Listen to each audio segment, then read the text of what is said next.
Bonsoir à tous et bienvenue pour cette rentrée de temps présent. Et quand on parle de rentrée, il y a de l'inquiétude dans l'air ces jours. Internet, jeux en ligne, réseaux sociaux, les ados et même les enfants n'ont plus que ça en tête. Les résultats scolaires plongent, les parents ne savent plus quoi faire. Et le roi des réseaux sociaux, celui dont tout le monde parle, tant son succès est massif, eh bien, c'est Facebook. En Hollande, c'est un fait divers tragique qui a sonné lors de la rentrée et pointé Facebook du doigt. Une jeune fille de 14 ans a été liquidée à coups de couteau par d'autres ados à la suite d'une campagne d'injures sur Facebook. En Suisse, heureusement, on n'en est pas encore là, mais il arrive déjà que des familles connaissent le cauchemar du cyberharcèlement au point de devoir changer leur enfant de village pour le protéger des injures grossières et des règlements de compte brutaux dans la cour d'école. Savez-vous que 660 000 Suisses de moins de 16 ans ont un profil sur un réseau social ? Et vous allez le voir dans cette enquête de Jean-Bernard Menou et Isabelle Ducret, la situation échappe souvent aux parents. Bien sûr, tout n'est pas à jeter dans Facebook, mais saviez-vous aussi que cette immense machine à gagner de l'argent qui collecte tous vos petits secrets et ceux de vos enfants est avant tout au service de la pub ? Regardez. Un soir de semaine, ma petite sœur est venue vers moi. Elle m'a dit alors comme ça, Joanne, t'aimes bien fumer des joints ? Je lui fais mais j'ai jamais mis un truc pareil sur Internet. J'avais mis une photo de moi en train de manger une glace. Donc rien de particulier, mais le gros problème, c'est que quelqu'un s'est approprié mes photos. C'était tourné dans le sens où j'étais en train de faire une fellation. Il y avait beaucoup de commentaires dégradants. Des insinuations comme quoi je prenais de la drogue, comme quoi j'aimais le sexe. À l'époque, j'avais 15 ans, et allez expliquer ça à vos parents. Un jour, je vais sur Facebook, comme toutes les autres fois, et j'étais un peu en froid avec une de mes amies. Et elle a mis un commentaire sur son mur qui parlait un peu de moi, qui m'a déplu. Et ça m'a un peu trop énervée. Alors je lui ai mis des insultes assez graves. Si les parents n'avaient pas menacé de porter plainte, les parents de cette copine, est-ce que tu penses que tu aurais compris que tu avais fait une bêtise ? Non. Pourquoi ? Je sais pas, parce que je pensais pas que ça allait aller aussi loin, parce que quand on voit les histoires d'enfants, je pensais pas que les parents ils allaient s'en mêler, quoi. Une personne, elle a été sur mon compte. Elle s'est connectée en se faisant passer pour moi. Elle a mis sur la page d'accueil que j'étais une grosse pute. Ils ont aussi commenté des photos en disant que les gens étaient moches et tout, donc ça a fait un peu des embrouilles avec des amis. Sur une photo, c'était t'as un gros ton. Sur une autre, t'es vraiment trop moche, pourquoi tu mets une photo de toi ? Plein de trucs dans le genre, en fait. Qui a pu faire ça ? Je sais pas du tout. Des amis, peut-être, mais ça m'étonnerait. Elle a commencé de me traiter de connasse, de pétasse, de traîner, puis elle m'a menacée. Une fois, elle m'a dit un jour je vais mettre mon poing dans ta gueule, puis je voulais que ça s'arrange vite, comme les petites disputes, quoi, mais ça venait de plus en plus grave. Peut-être j'étais pas non plus un ange, mais je sais pas pourquoi ils m'ont fait ça, en fait, toujours. Je sais toujours pas pourquoi on m'a fait ça.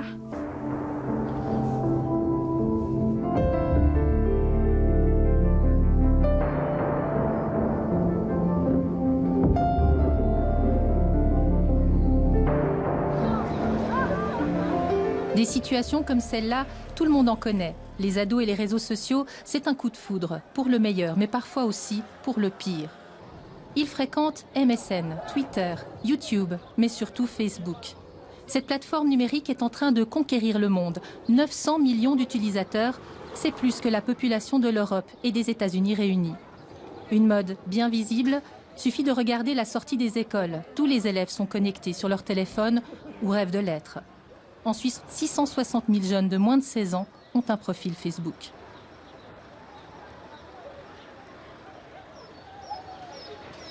Qui chez lui a une connexion Internet ? Qui est sur Facebook ? Ces élèves du cycle du Vuillonnais sont âgés de 12 ou 13 ans. Ils connaissent tout de Facebook, ils ont grandi avec. Pour les moins avertis, nous avons demandé à Stéphane Koch de tenir son rôle d'expert en informatique et de donner en préalable quelques clés de compréhension.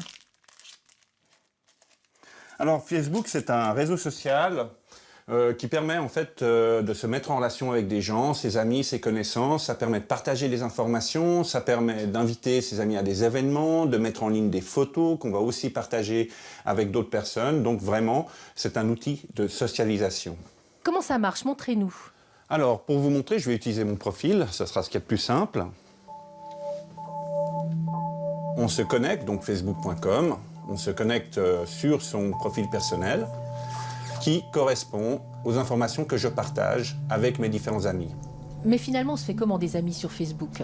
Alors, il y a déjà deux manières très simples. La première, c'est par exemple, si on connaît quelqu'un, on va mettre le prénom de cette personne.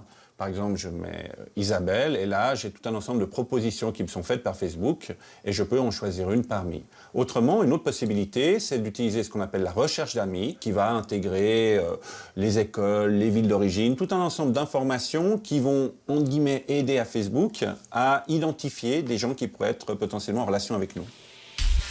C'est tout l'enjeu de ce réseau social, se faire le plus d'amis possible. Sous prétexte de nous aider, Facebook nous questionne et insiste pour que nous donnions un maximum d'informations. Même notre vie privée est décortiquée. On est célibataire, en couple, fiancé, marié, c'est compliqué. Dans une relation libre, si on est veuf, séparé, divorcé. Donc on va très loin dans des informations qui sont, somme toute, assez sensibles. Hein. On peut bien sûr mettre sa religion aussi ou son opinion politique. Alors on n'est pas obligé de le faire, mais Facebook incite à le faire. Et les jeunes jouent le jeu. Facebook pour les 12-13 ans, c'est le moyen parfait pour afficher ses amitiés, ses premiers flirts et les soumettre aux commentaires de tous.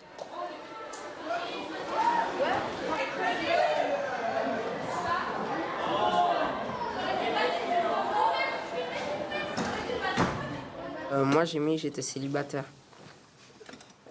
Ouais. Mais il y a un mois, j'étais en couple. Je voulais sortir avec une fille alors que j'étais déjà en couple avec une autre fille. Et je lui ai dit que je l'aimais, que je voulais sortir avec elle et c'était écrit en couple sur Facebook. Elle m'a dit « Ah ouais, mais t'es pas en couple et tout ?» Je fais « Ah ouais, merde, c'est ça. » Même si j'étais avec quelqu'un, enfin, je le mettrais pas parce que ça regarde pas tout le monde. Et mes parents, par exemple, ils sont sur Facebook, donc ils verraient tout.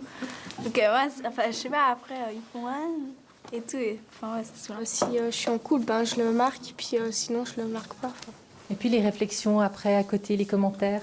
Bah ça me dérange pas trop. Bon, après, enfin, on m'a jamais marqué que ça leur dérangeait parce que j'étais en couple avec quelqu'un. Ils marquent plutôt, ben, c'est mignon, ou j'espère que ça va durer, ou des trucs comme ça. Puis après, si on marque célibataire, ben, ils marquent plutôt que c'est dommage. Ou... Il y a des intérêts qui sont de plus en plus précoces pour la relation amoureuse et pour finalement cette mise en scène du couple, hein, où les adolescents vraiment jouent au petit couple et parlent de relations éternelles, d'amour éternel, de choses comme ça. Et sur le moment, je pense qu'ils y croient effectivement et que ça prend beaucoup de place dans leur vie très tôt. Claire Ballet s'est plongée des mois dans l'univers des adolescents pour sa thèse de doctorat en sociologie. Un décryptage inédit des relations sociales des jeunes au travers des réseaux sociaux. On peut suivre les histoires d'amour des adolescents comme un feuilleton télévisé, avec la mise en couple. Ils vont raconter absolument tout ce qui s'est passé, à quel moment ils se sont pris la main, à quel moment ils se sont embrassés, qu'est-ce qu'ils se sont dit. Et pareil, les ruptures, on peut les vivre en simultané sur les réseaux sociaux, avec les commentaires des copains. Est-ce que de temps en temps, vous parlez de trucs que les adultes ne devraient pas savoir? Oui. Moi, je crois qu'on parle un peu que de ça, en fait, quasiment. Alexandre, tu dis oui de la tête? Ouais, bah, j'ai pas envie que, par exemple, mes parents ils sachent de qui je suis amoureux comme ça, parce qu'après ils m'embêtent. J'aime pas.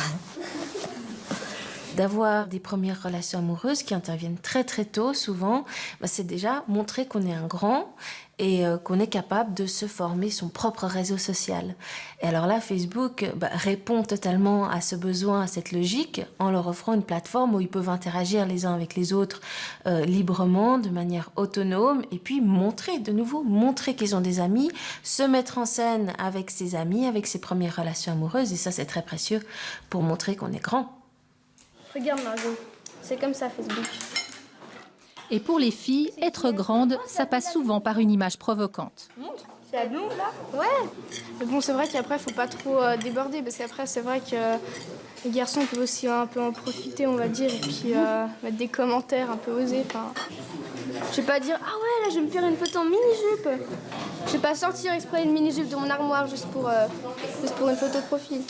Souvent, elles sont très critiques en disant justement « Ah ben, elle fait sa pute avec ce genre de termes très crus qu'elles utilisent beaucoup. Et puis, en même temps, elles sont de nouveau dans une forme d'ambiguïté puisqu'elles-mêmes, elles aimeraient bien séduire.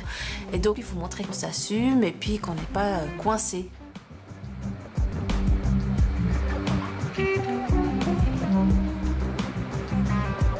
Un tiers des Suisses ont un profil Facebook. Les réseaux sociaux ont modifié les habitudes et les statistiques le montrent. Depuis 2009, la télévision a perdu sa place de leader dans les loisirs des jeunes. Au petit écran, ils préfèrent l'écran numérique.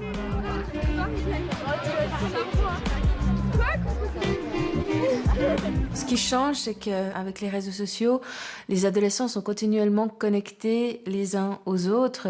Il y a cette espèce d'injonction d'être tout le temps en ligne, d'être tout le temps joignable, atteignable et de ne jamais, jamais se débrancher finalement.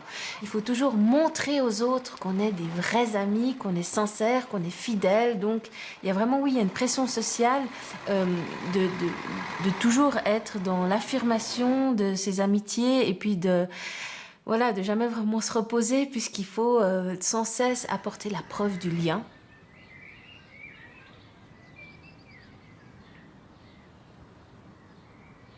Manon a 12 ans. Elle est élève au cycle du Vuillonnais. Elle aime poster des photos sur Facebook et recevoir des commentaires de ses amis. Il y en a une qui dit moi aussi je vous aime. Il y en a une autre qui dit merci ma belle, je t'aime fort aussi. Ils sont visibles par tout le monde, ces commentaires. Ouais. Hein. Est-ce que ça, c'est important? Bah ouais, parce que souvent quand les commentaires ils sont positifs, bah t'es content de montrer aux autres que t'as plein de commentaires positifs, qu'il y a plein de gens qui t'aiment, qu'il y a plein de gens qui t'aiment, ouais, ouais, ils t'aiment. C'est important pour toi? Ouais, c'est un peu... ça renforce... Enfin, comment dire... Ça me donne envie d'être plus sûre de moi. On dit plus facilement je t'adore, je t'aime ou c'est génial. Ouais. Souvent JTD comme ça, mais ça tu le dis presque à tout le monde. Enfin, surtout quand t'es une fille. Les ados adorent aussi la fonction DI ou discussion instantanée. Elle permet sur Facebook de parler avec plein de gens simultanément. Ils y passent des heures à se dire tout et rien.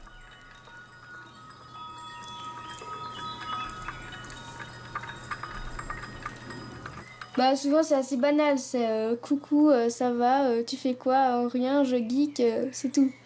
Souvent ça s'arrête à ça. Et pourtant c'est sympa. Bah ouais, j'aime bien parce que je sais pas, t'es tranquille dans ta chambre, en même temps tu parles avec plein de gens, en même temps. Tiens mes canons. Les réseaux sociaux peuvent prendre une sacrée place dans la vie des jeunes. Par exemple, Manon avait aussi un lapin. Lorsqu'il est mort, elle n'a pas pleuré en famille. Elle a préféré rechercher le réconfort de ses amis sur Facebook. Finalement, ça m'a beaucoup remise en question parce que je me disais, tiens, peut-être que je suis encore pas assez à l'écoute de ma fille. Et puis je me rendais compte que voilà, c'était comme une tierce personne qui était là et puis en qui ma fille faisait confiance. Donc c'est quelque chose qui m'avait effectivement un peu interloquée. Manon, tu te confies plus facilement, en tout cas tu pourrais confier plus facilement certains soucis à Facebook? Bah j'ai pas énormément de soucis, mais dans ce cas comme ça, je me confierais plus à Facebook. Pourquoi? Parce que c'est pour... je peux partager ma tristesse sans que les gens me voient pleurer. Je dis que s'ils me voient pleurer, c'est un peu gênant alors. Là je peux pleurer sans que personne me voie. Pour vous, madame, la remise en question, c'était le fait qu'elle ne soit pas venue vous le dire à vous? Exactement. C'était le fait que j'étais pas la référence en matière émotionnelle, finalement. Mais qu'elle avait besoin de partager ça, finalement, avec son réseau de connaissances. Et ça m'avait remise en question. Mais enfin, bon, maintenant... je me dis, voilà, il y a des choses qui vont probablement de nouveau se gérer de cette façon-là, sans que pour autant j'ai perdu confiance ou en contact particulièrement avec ma fille.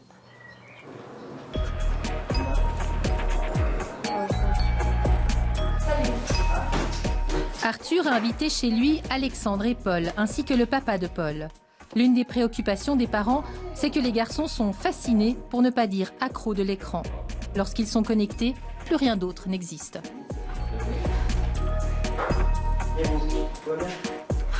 Oh putain, la roue elle est partie. Mais il est fou lui aussi. Oh mais non, mais sérieux. Oh punaise. Ouais, lui il est pas fou, il est con. Oh il est fou quoi. Si on les laissait devant, ouais, il ferait 24 heures sur 24. Il viendrait pas manger, il viendrait pas se coucher, il ferait rien. Il va faire du sport, va te laver. Ah non, je suis sur mon Facebook. Allez, vas-y. On voit que l'ordinateur, il est dans le salon. Pourquoi? Parce que comme ça, on est en contrôle. Surtout, on est en mot de passe. Et il n'y a que mon mari et moi qui avons le mot de passe. Donc les enfants sont obligés de nous demander pour aller sur l'ordinateur. Est-ce que l'un de vos garçons est venu un jour vous voir en disant je suis tombé sur une image choquante, du porno, quelque chose comme ça? Non, jamais. Vous pensez qu'il serait venu si c'était le cas? Non. Pourquoi? Parce que, je vous dis déjà, si on passe derrière eux, la première chose qu'ils font, ils cliquent pour pas qu'on voit ce qu'ils font. Donc je pense que s'il y a une image qui est un peu choquante ou quoi que ce soit, la dernière personne qui viendront voir, c'est moi ou c'est ma femme. C'était pas... Ah là. C'est qui? Je sais pas, c'est pas qui le... Ah, tu sais pas? Non, Ce profil, c'est Niki, une parfaite inconnue. Des profils de ce type accessibles sur les réseaux sociaux, il y en a plein. Moi, ça m'énerve, mais bon. Est-ce que vous avez installé un contrôle parental? Non, je savais même pas que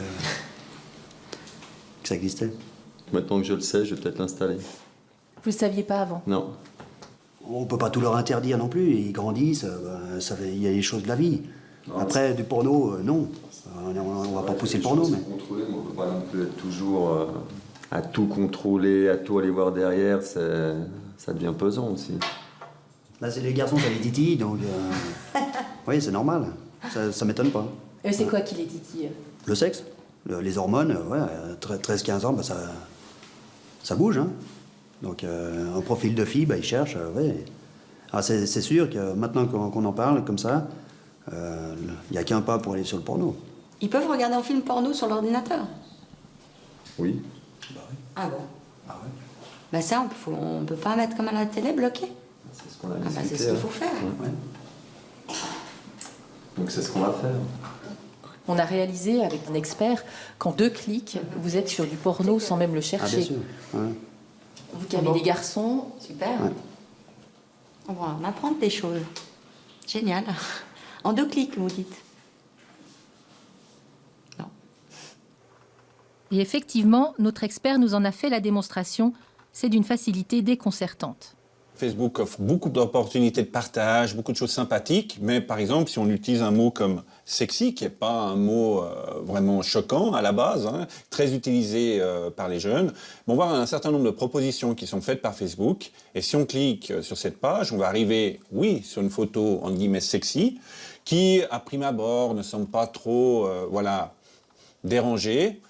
Mais tout d'un coup, ça peut être incitatif pour aller voir les autres photos de cette page. Et quand on va voir les autres photos, par contre, là, on arrivera sur des contenus pornographiques qui peuvent choquer un certain nombre de personnes. Mais ça, c'est Facebook. Oui, alors là, on est sur Facebook, on est sur des images qui ont été mises en ligne sur la plateforme sociale. Et Facebook, normalement, par rapport à ses conditions d'utilisation, interdit ce type de contenu sur sa plateforme. Donc là, le contrôle de Facebook, c'est pas suffisant. Ah non, de toute façon, il n'y a pas assez d'employés chez Facebook. Il y a à peu près 3000 employés pour plus de 850 millions de membres. Donc on se rend bien compte que l'effectif en personnel n'est pas suffisant. Une surveillance lacunaire. D'ailleurs, 249 000 utilisateurs de Facebook ont cliqué « J'aime » pour ce profil au contenu pornographique.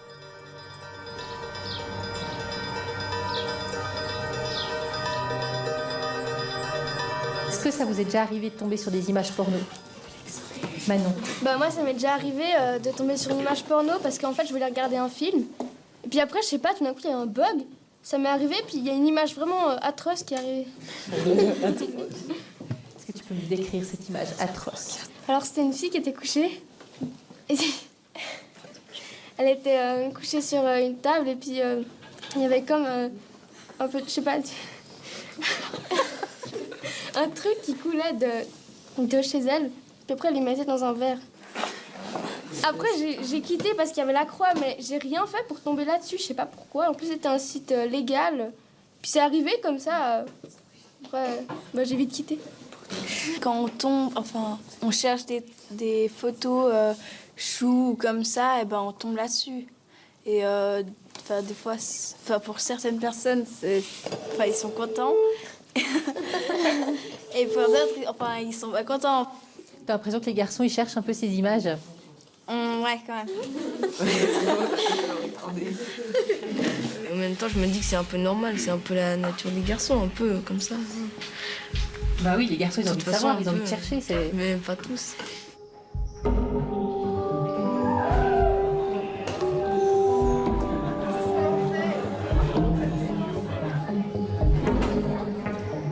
Avec la naissance des réseaux sociaux, l'école est devenue le lieu de rencontres réelles, des discussions virtuelles menées sur les réseaux sociaux. Des rencontres qui peuvent parfois prendre une tournure violente. Virginie Rousseau a vu le changement. On a d'un seul coup des attroupements dans la cour. Il y a toujours eu, je veux dire, c'était avant Facebook. Mais on avait des rumeurs qui circulaient, des signes précurseurs qui pouvaient nous laisser entendre qu'un mauvais coup se préparait, ou un règlement de compte, enfin quelque chose. Alors que là, ça nous échappe complètement. D'un seul coup, il se passe quelque chose, on ne sait pas pourquoi, ça éclate, et on découvre après que finalement, c'est parti d'une insulte sur Facebook. Le plus souvent, c'est un accrochage physique, c'est une bagarre qui est déclenchée avec pas nécessairement les deux protagonistes concernés dans l'histoire. C'est souvent, bien au contraire, des gens qui, tenant pour l'un ou pour l'autre, ayant voté pour l'un ou pour l'autre sur la page, en viennent aux mains. C'est ça, moi, qui me sidère aussi, c'est que finalement, c'est pas l'intéressé X avec l'intéressé Y qui règle leur compte, c'est le groupe de supporters, de soutien qui règle des comptes. Et parfois, quand on essaie de dénouer tout ça, ils n'arrivent plus à se souvenir quel est le point de départ. Le cycle a vécu quelques affaires graves. L'une d'elles, c'est celle de Maëva, victime d'une tentative d'agression complotée sur Facebook. Tu veux bien me raconter un petit peu ce qui s'était passé? Un jour, ils avaient prévu de me tabasser, de me taper, donc ils s'étaient tous donné rendez-vous même avec des gens qui sont majeurs, d'autres qui sont pas au cycle, qui habitent en ville, et comme ça, à 11h30 devant le cycle.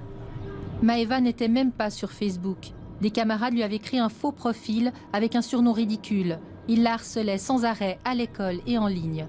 Le rendez-vous lancé par Facebook aurait pu très mal tourner. Il n'y a pas que ma maman qui est intervenue là-dedans, il y a aussi la police, parce que quand même c'est grave, ils harcelaient et comme ça, du coup, Donne-moi un exemple. Il y en a un qui arrive, il dit « Ouais, venez, je vais la taper, je vais l'engueuler, comme ça ». Il y a la moitié du cycle qui se ramène, et puis vous êtes là tout seul à essayer de répondre, et puis c'est vraiment humiliant. Depuis, Maëva a trouvé de nouvelles copines, l'affaire est close. Ou presque. Les moqueries n'ont jamais cessé en fait. Même encore maintenant, ça continue. Résoudre ces situations, c'est ultra compliqué, d'autant que l'omerta règne. Les ados détestent qu'un adulte intervienne. C'est vrai qu'il y a certaines situations où les jeunes arrivent à trouver des solutions entre eux et tout. D'un côté, c'est très bien. Néanmoins, un adulte neutre, j'insiste sur la notion de neutralité parce que quand c'est un parent, c'est toujours difficile parce qu'il y a un lien affectif, puis le parent, il n'est pas forcément toujours adéquat dans sa manière d'intervenir et tout, ce qui est parfaitement humain.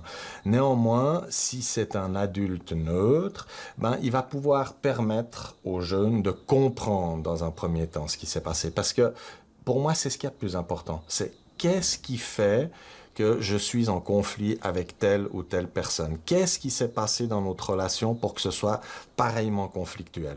Puis c'est seulement une fois qu'on a compris qu'on peut effectivement essayer de trouver des solutions satisfaisantes pour qu'on se respecte avec nos différences, j'ai envie de dire. L'adulte est quand même aidant, oui. Et, j'irai plus loin que ça, il est rassurant.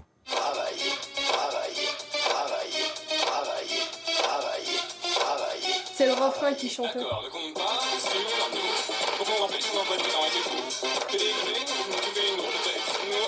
Lui, c'est Théo, un autre élève du Vuyonnais.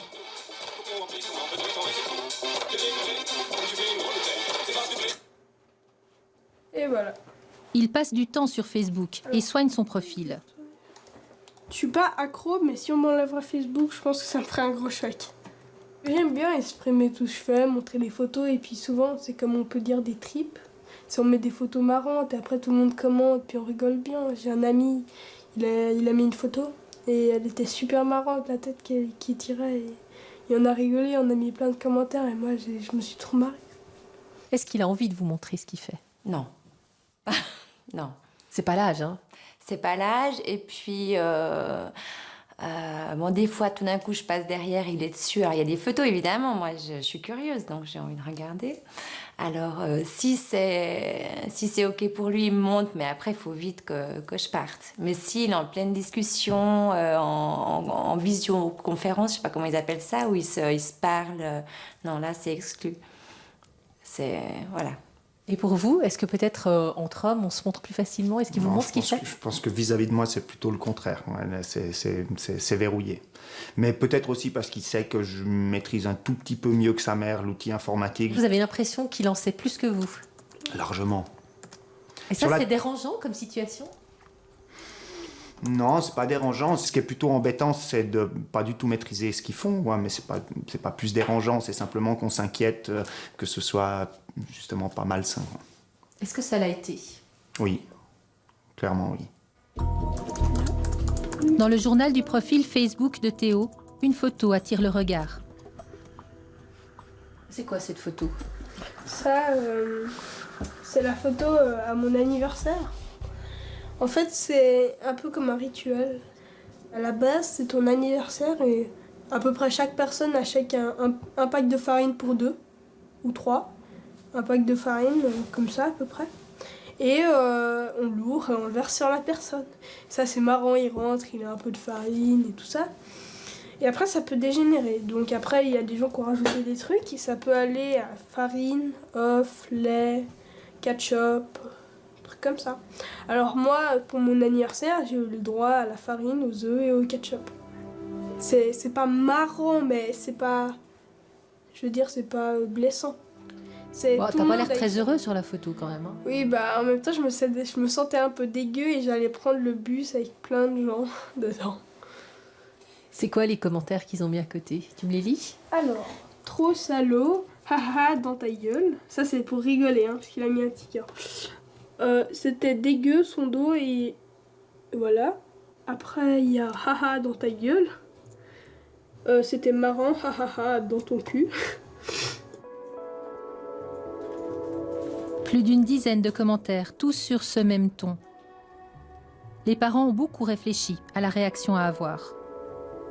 Les réseaux sociaux, ça les isole. À force de communiquer, ça les isole et ça les bloque, ça les blesse et ils doivent emmagasiner tout ça, en tout cas ce que nous on en a vécu pour l'aspect négatif de l'affaire. Je pense que beaucoup de parents auraient décidé d'interdire Facebook à leur enfant. Pourquoi vous ne l'avez pas fait? Parce que rien ne sert d'interdire, voilà.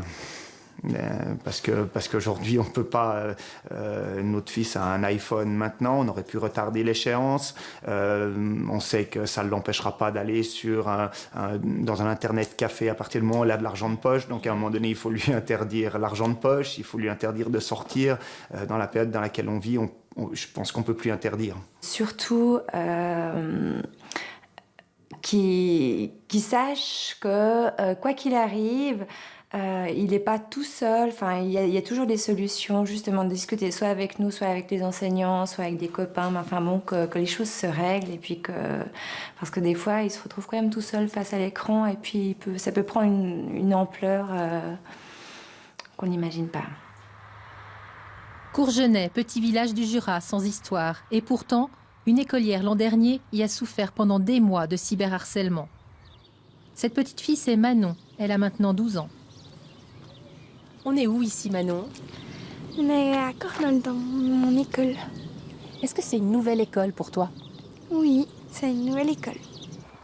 Manon a dû changer d'école primaire. Sa vie était devenue insupportable, rongée par la peur des autres, l'angoisse du chemin de l'école, une pression incessante qui la poursuivait sur les réseaux sociaux jusque dans sa chambre. Elle a commencé de me traiter de connasse, de pétasse, de traîner, puis elle m'a menacée. Une fois, elle m'a dit un jour je vais mettre mon poing dans ta gueule. Je voulais arranger cette histoire toute seule, donc je voulais pas en parler à mes parents. Pourquoi tu voulais pas en parler à tes parents? Parce que j'avais peur qu'ils m'en grondent. Comment est-ce que vous êtes rendu compte que Manon avait un souci? Ça a commencé d'abord, elle arrivait à table, et puis elle mangeait 2 fourchettes, j'ai pas faim.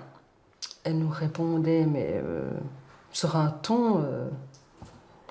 Puis on a mis ça beaucoup sur le compte d'entrée dans l'adolescence. Jusqu'au jour où j'ai vraiment vu ma fille qui était vraiment en pleurs, en boule au milieu du salon, qui ne voulait pas aller du tout à l'école.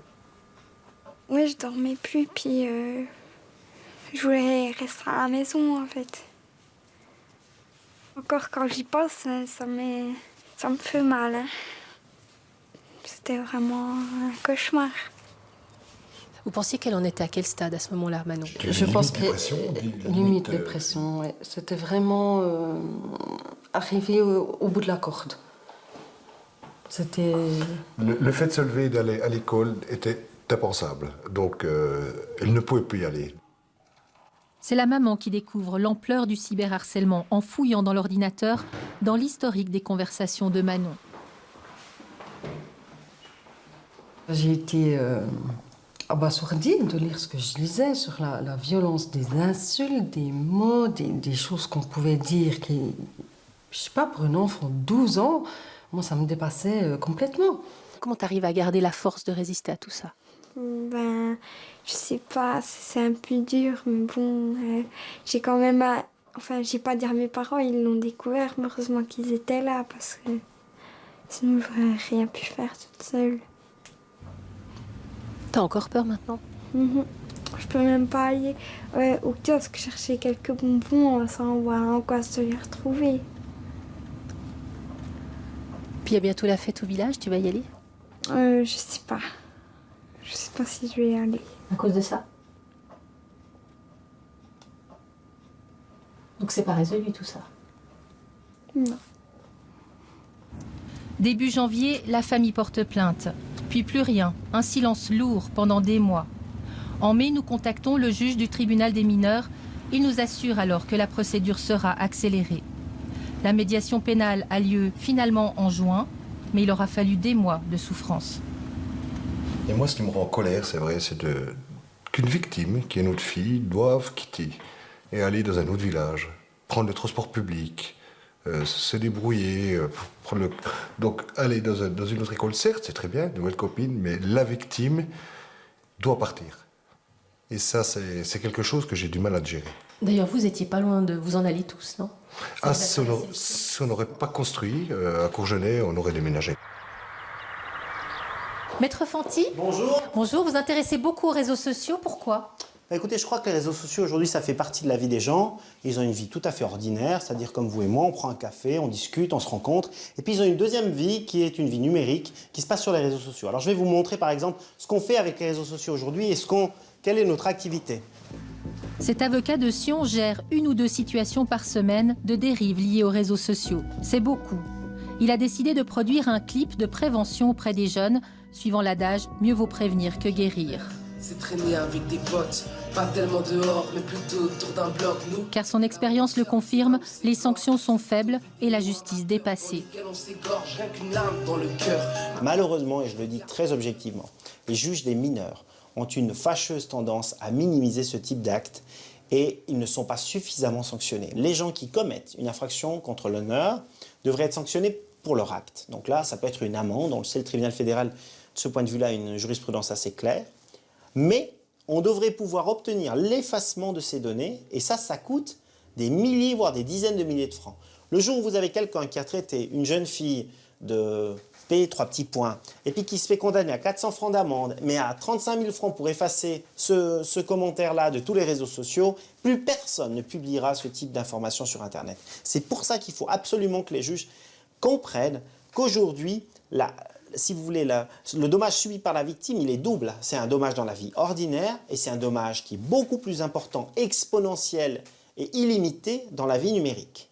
Internet n'oublie jamais? À l'heure actuelle, Internet n'oublie jamais. Ça va vous poursuivre toute votre vie. Rien n'est oublié, pire, tout est conservé. Et dans sa nouvelle mise en page, Facebook, friand d'informations, franchit un cap dans les questions intimes. Est-ce qu'on s'est rétabli d'une maladie? Est-ce qu'on a perdu une habitude alimentaire ou autre? Par exemple, la cigarette, si on fume. Est-ce qu'on a une nouvelle habitude alimentaire? Est-ce qu'on a perdu du poids? Est-ce qu'on a un tatouage? Est-ce qu'on a un piercing?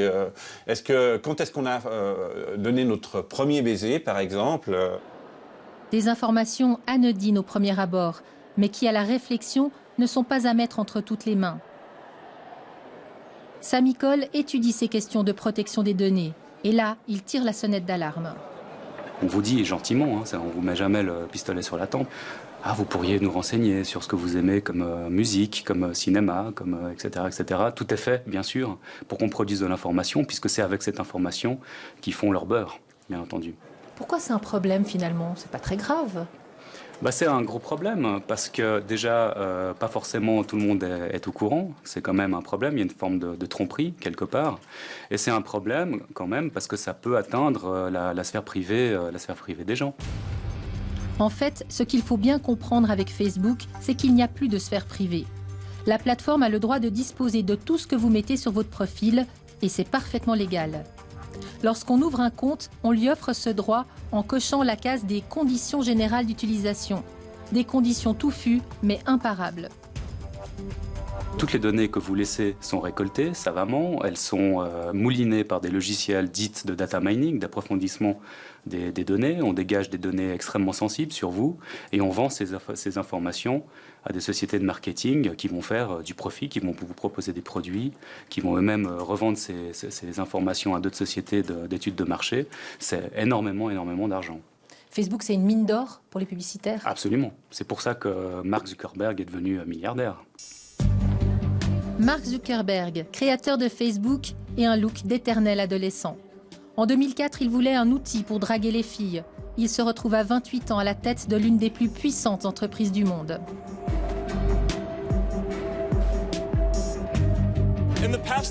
Ces 8 dernières années, vous qui êtes là, vous avez construit la plus grande communauté dans l'histoire du monde. Vous avez fait des choses incroyables, dont on n'aurait même pas rêvé.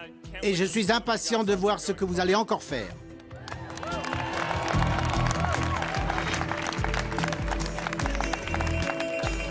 Pour sa mise en bourse le 18 mai dernier, Facebook a été évalué à 100 milliards de dollars, un chiffre astronomique qui a d'ailleurs suscité beaucoup de remous.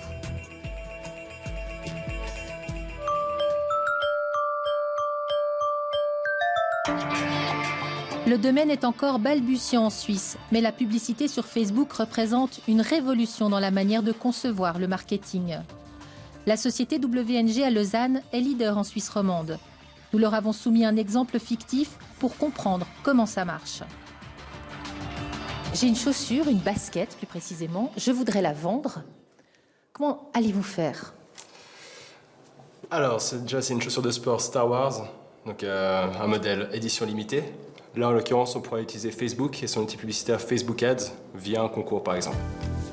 Avec cette application Facebook Ads, tout le monde peut faire de la publicité depuis son profil. Ce n'est pas réservé aux professionnels. Promouvoir via Facebook, ça a ses avantages. L'avantage d'une publicité Facebook, c'est qu'elle est justement ciblée en fonction des centres d'intérêt, en fonction des critères sociodémographiques. Et donc, c'est une publicité qui correspond vraiment à l'utilisateur. Une chaussure pour les gens qui aiment la mode. Je pense principalement des citadins, de sexe masculin. Et on va faire cette campagne sur la Suisse romande. Ce profil des potentiels acheteurs de cette chaussure va permettre de cibler parmi les 2 500 000 utilisateurs suisses de Facebook.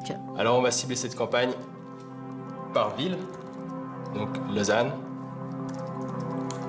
Genève, Sion, Fribourg, et on mettra encore Neuchâtel. Ça nous donne une première audience qui est de 720 000 personnes.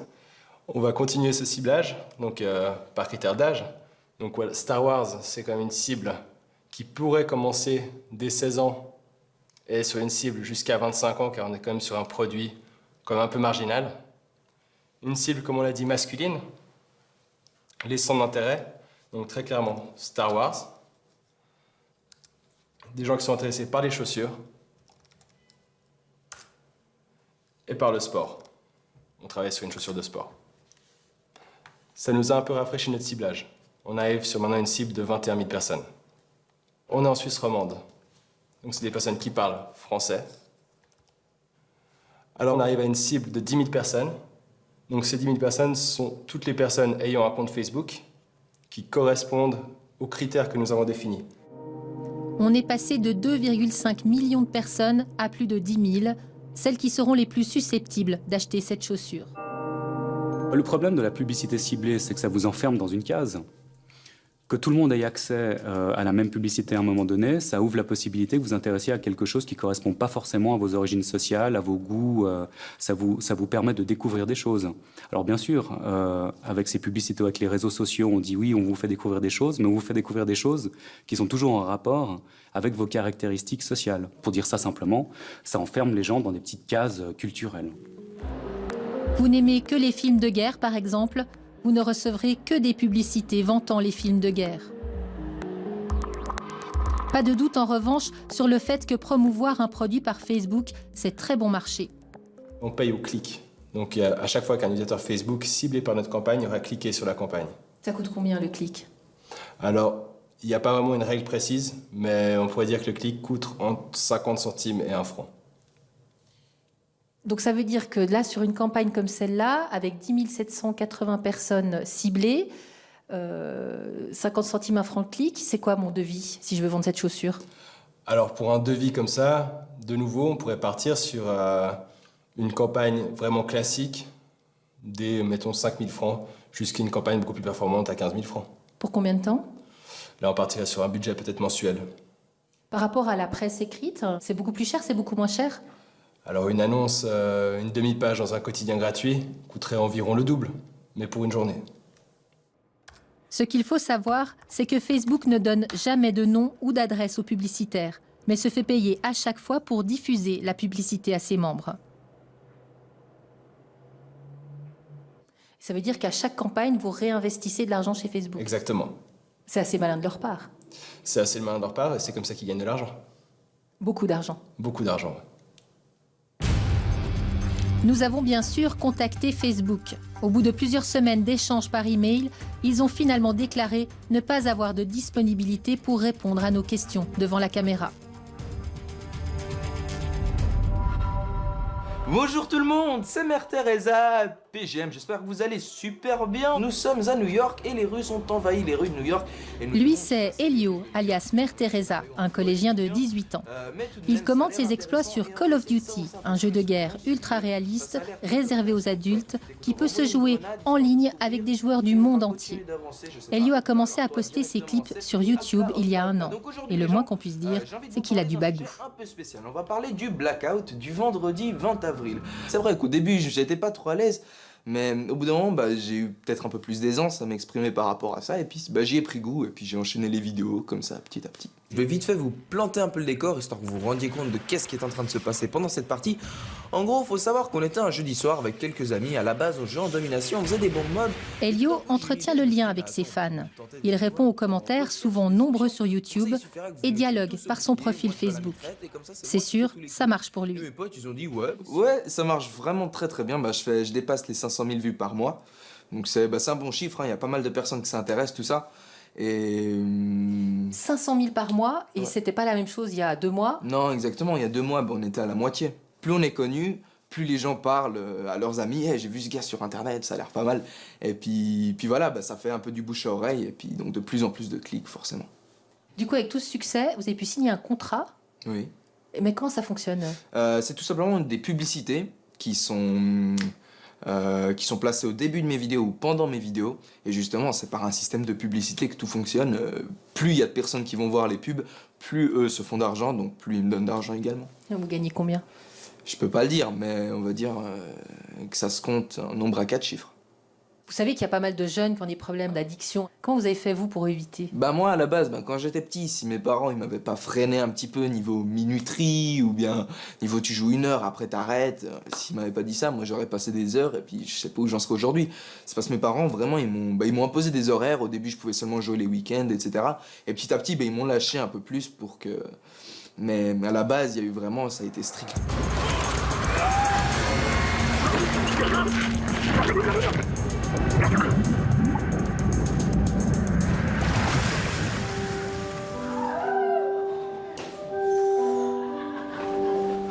Beaucoup de parents sont inquiets du temps passé par leur enfant sur un écran numérique, que ce soit pour discuter sur un réseau social ou pour jouer en ligne. Moi, en fait, j'ai plus le droit de jouer parce que j'arrivais plus à dormir, en fait. Parce que Ah ouais? je jouais trop. Tu jouais trop? Tu jouais combien? 5 heures par jour. Enfin, je me réveille le matin, je bois mon Nesquik. Et puis je fais charger en même temps pour que ça aille plus vite et après je joue. Et je me rends pas compte en fait combien de temps je joue. Puis ça peut durer des heures, quoi, sans 5 m'arrêter. heures par jour. Et qui c'est qui s'est rendu compte qu'il y avait un problème? 3 heures gros. Bah mes parents, parce que je me réveillais là en pleine nuit, je pouvais plus dormir. Et tu peux plus dormir? Qu'est-ce qui se passait? Tu te réveillais pour jouer? Bah je voyais des visions en fait. Dès que je fermais les yeux, bah je voyais des tirs, quoi. Ouais. Mais en fait, je joue avec mon frère. C'est lui qui t'a montré? Il a commencé à jouer, puis moi, j'ai commencé à aimer, puis à la fin, j'ai joué. Et qu'est-ce que t'aimes bien dans ce jeu? Bah, en fait, j'aime bien tuer les gens. Tu passes beaucoup de temps sur ce jeu?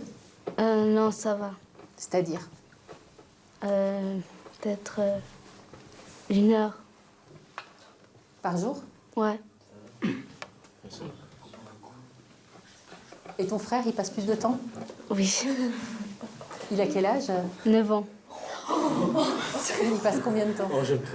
Il peut aller toute la journée. Et tes parents, qu'est-ce qu'ils en pensent que vous jouez à ces jeux-là? Bah, en fait, mes parents ils nous ont dit qu'on devait juste passer 1 heure sur la play. Un jet de guerre, tente dedans, c'est vraiment... Tu transpires quand t'es dedans. Même si tu bouges pas, tu transpires quand tu joues. Et ça, c'est des sensations que t'as pas en dehors de ça? Bah, je tue pas quelqu'un dans la vraie vie, moi. Enfin, vaut mieux tuer là que dans la vraie vie. Hein. L'addiction, le cyberharcèlement, les mauvaises rencontres, la réputation malmenée, les dérives des réseaux sociaux ne manquent pas. Une étude en France, par exemple, révèle que plus de 10% des élèves au cycle vivent une situation de cyberharcèlement. En Suisse romande, chaque canton a certes mis en place des sites de référence au sein de l'instruction publique. Le problème, c'est que rien n'est obligatoire. La prévention à l'école reste du domaine du bon vouloir. Bien, bonjour à tous. C'est une lacune pour notre expert. Il n'y a aucune initiative de responsabilité politique, d'engagement au niveau de l'instruction publique. Et donc là, aujourd'hui, on est en train d'accumuler du retard par rapport au niveau de connaissances que les adolescents devraient avoir actuellement. Donc il y a vraiment la nécessité de mettre en place quelque chose d'homogène, une formation qui soit intégrée dans la scolarité. Tout au long de notre vie, on a appris à intégrer énormément de réflexes de sécurité, on regarde avant de traverser la rue, on a tout un ensemble de choses qui sont devenues naturelles. Et bien finalement, il y a un certain nombre de réflexes de sécurité à adopter sur Facebook pour qu'on puisse quelque part l'utiliser dans les meilleures conditions possibles sans que ça ait un effet peut-être négatif sur notre vie. En attendant, quelques clics peuvent protéger efficacement un compte Facebook. Le premier empêche de se faire voler son profil. En allant donc juste à côté du bouton accueil, il y a les paramètres du compte. Donc on va sur ces paramètres de compte et puis on clique sur sécurité et il y a un élément qui s'appelle navigation sécurisée. On fait modifier et il faut vérifier qu'on a bien cette case qui est cochée, donc que ce soit bien activé. Alors, deuxième élément, c'est les paramètres de confidentialité, cette fois, donc toujours à côté du bouton accueil. On clique et paramètres de confidentialité. Alors, les paramètres par défaut pour la confidentialité sont mis sur public et nous, on va les mettre uniquement pour ses amis. Ça veut dire quoi? C'est-à-dire que quand on partage une information sur son mur, sur son profil Facebook, elle sera partagée envers ses amis et non envers l'ensemble des membres de Facebook. Ces quelques manipulations, c'est le minimum. Mais cela ne protège évidemment pas de tout.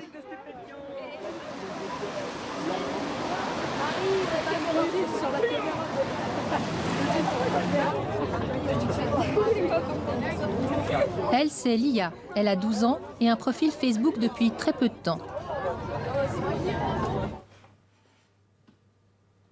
Est-ce qu'avant de démarrer ton profil Facebook, tu en as parlé avec tes parents? J'ai dû quand même un petit peu discuter, donner des raisons et que je devais avoir mon père et ma mère comme amis et que je devais accepter que des gens que je connaissais et mettre la sécurité aussi. Elle a l'âge pour être sur Facebook? Alors je crois pas, non. Je crois que c'était un de mes arguments parce que si on lit les statuts, c'est 13 ans d'après ce que j'ai bien compris. D'où ma volonté d'être son premier ami. Moi, je voulais juste pouvoir surtout contrôler ses premières publications et puis voir ce qu'elle en faisait de son Facebook. Si c'est juste pour les copines, ça va, oui, ça va, oui, ça va, mais t'es sûr que ça va, oui, ça va, etc. Au bout d'un moment, on peut se demander à quoi ça sert. Donc, je préférerais qu'on puisse continuer à aborder de vive voix tout ce que la vie nous réserve, de bien, de moins bien, de douloureux, de moins douloureux, et puis qu'on laisse tomber Facebook, plutôt qu'on se dise plus rien en vrai, et puis que je sois peut-être tout d'un coup surpris de découvrir je sais pas quoi sur Facebook. Alors, je préférerais vraiment un vrai dialogue tel que ce qu'on peut l'avoir pour le moment. Quand la télévision est apparue, il y a beaucoup de parents qui se demandaient s'ils devaient interdire l'accès à la télévision. La télévision a changé beaucoup de choses dans le regard des enfants sur le monde. Les enfants ont appris à connaître le monde d'une manière totalement nouvelle avec l'apparition de la télévision. Et finalement, aujourd'hui, plus personne remet en cause l'accès à la télévision des enfants. Moi, je sais que dans les années 50, on disait aux jeunes filles qu'il ne fallait pas approcher les garçons parce que c'était dangereux, ils pouvaient nous sauter dessus comme des loups. Voilà, c'est quelque chose... Enfin, voilà, on évolue, la société évolue. Facebook, les réseaux sociaux font partie de cette évolution. Maintenant, je pense qu'entre interdire et ne pas s'intéresser, ne pas se sentir concerné, et ne pas investiguer un tout petit peu sur ce qui se passe dans la vie d'un adolescent par rapport aux réseaux sociaux, il y a une grande différence. Il n'y a pas de retour en arrière possible, c'est inéluctable. Les réseaux sociaux sont en passe de transformer les relations sociales. Et ça se passe maintenant. Les adolescents sont la première génération à grandir et à se façonner avec Facebook. Reste que s'ils sont peut-être les plus habiles avec l'outil, ils sont aussi les plus fragiles.